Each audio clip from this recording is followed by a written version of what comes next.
বৈদিক সমাজ ও নারীর অবস্থা। বৈদিক সমাজ ছিল পুরুষতান্ত্রিক, অর্থাৎ পরিবারে একজন বয়স্ক পুরুষ ব্যক্তিই হতেন পরিবারের প্রধান এবং বৈদিক সমাজ সাধারণত পরিবার কেন্দ্রিক ছিল, অর্থাৎ তাদের যাবতীয় কাজকর্ম পরিবারকে কেন্দ্র করেই আবর্তিত হতো।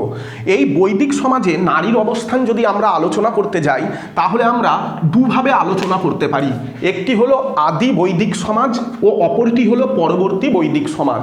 আদি বৈদিক সমাজে নারীরা যথেষ্ট সম্মানের অধিকারী ছিল এবং তারা অন্যান্য সামাজিক সুবিধাগুলো অনেক বেশি পরিমাণে পেত। বৈদিক সমাজে নারীরা আদি বৈদিক বা ঋগ্বৈদিক সমাজে নারীরা লেখাপড়া করতে পারত। এছাড়াও তারা ধর্মকার্যে বা যাগযজ্ঞে স্বামীর সঙ্গে অংশগ্রহণ করত এবং অনেক স্তোত্র রচনা করেছিল, এমন অনেক বৈদিক নারীরও উল্লেখ আমরা পেয়ে থাকি।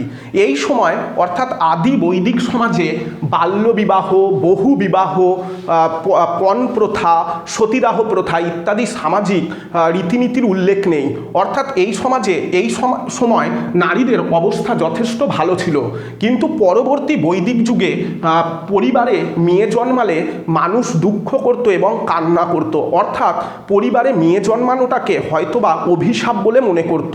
এই সময় মেয়েদের লেখাপড়ারও সুযোগ অনেকটা কমতে থাকে এবং সমাজে নানা রকম ব্যাধি, যেমন পণ প্রথা, বাল্যবিবাহ, বহুবিবাহ, সতীদাহ, যেগুলি নারীর সম্মান ও সুবিধার ক্ষেত্রে অন্তরায়, সেই সমস্ত সামাজিক কুপ্রথা বা ব্যাধির আবির্ভাব ঘটতে থাকে।